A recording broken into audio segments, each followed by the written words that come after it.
In today's video, I am going to be breaking down 5 different tips on how you can shoot the basketball better. Now, not all 5 of these tips will help everybody, but if you can take 1, 2, 3, or even 4 of these tips and incorporate it into your shot, you should be able to shoot the ball better. Number 1 is the shooting triangle and what I call the shooting triangle. Now, the shooting triangle is very simple. It's exactly what it seems like.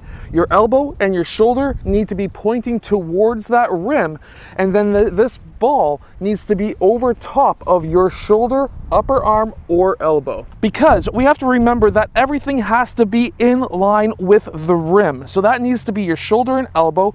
If your elbow is slightly out towards the right, what's going to happen is that ball is going to start shooting out towards the left side. Meanwhile, if your elbow is too far to the left or too far under the ball, and the ball is too far out towards your right side, if you're right-handed, what's going to happen is the ball will then shoot out towards the right side. And this all has to do with the elbow being in line with the shoulder and in line with the rim. This also has everything to do with having that ball over top of this part of your arm. This is going to allow you to have the best chance of shooting the ball. But going into my second tip, why is this part important with your shoulder, your elbow, and your ball? Why is that all important? It's because now the second point is to shoot tilted or not tilted. Some players can shoot straight up towards the rim and they can have a straight shot just perfectly. But to get that elbow underneath that ball, some players may need to tilt away from the basket.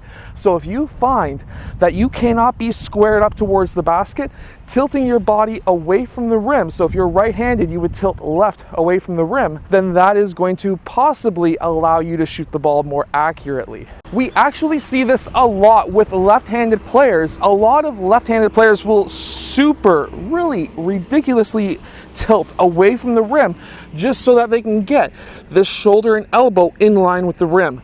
This is a very, very important thing in your jump shot. The third tip that I'm going to give you is your fingertips. Having your fingertips on the basketball, leaving a little bit of a space between your palm and the ball, is actually very important. Now, there's a lot of people online who say you should shoot with the palm on the ball, and I can kind of see their point. And I've done this with a few different players where we tested 100 free throws with your palm on the ball, and then 100 free throws with your fingertips on the ball only. And what happens is, yes, with fingertips, you will have more control over the ball. So if you're catching it off the pass, or if you're dribbling up and you're pulling up for a shot, well, guess what? You need to have your fingertips on the ball, or else you're going to lose control of that ball. But in a controlled situation from the free throw line, I have actually found that usually players will shoot about between 4 and 6% better from the free throw line. Now, is that percentage worth it when you start changing your shot around between a regular jump shot and a free throw shot? Because now, if you get used to shooting, let's say, hundreds of free throws with your palm on the ball, and you come out and start shooting with the palm on the ball from 3, sometimes if you get hit, that ball is going to pop loose and it will actually decrease your percentage from 3. So that's kind of the trade-off there. Yes, those people are right when they say shoot with your palm, but at the same time they're wrong because you lose control of the ball. Going into my fourth tip, and this is probably one of the most important tips, and that is to decrease the amount of movement that you have in your shot. So that is, what I'm talking about is, if you catch that ball and then you bring it up and around or something, you want to decrease the amount of movement you have in your shot. You don't want to bring it up and around and shoot. What you want to do is to go from your gather, if you have a dip it, and then go from here to here as quick as you can with the least amount of movement.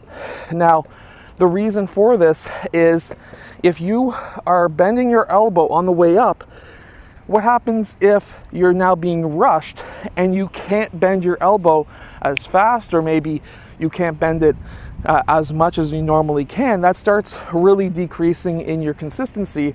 Try to have your shot the same over and over and over again. And that goes for jumping forward on your shot.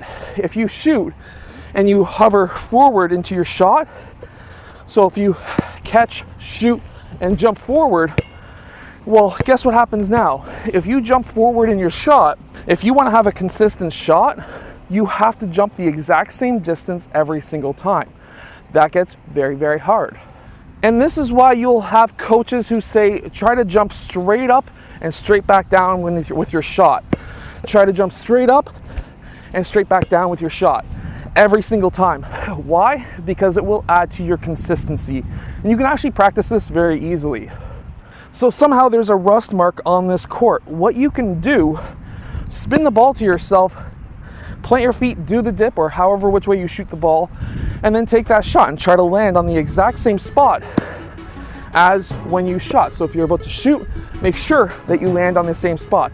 If you're on a court, try to get a piece of tape, do the exact same thing.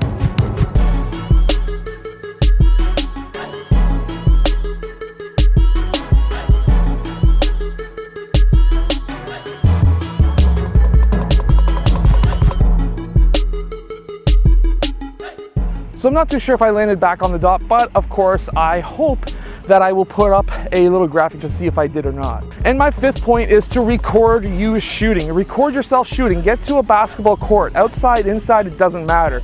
Record yourself shooting. Compare your shot to some of the best shooters in the league, in the NBA, and then what you can do is to say, well, okay, if I keep on shooting right, I need to bring my elbow in.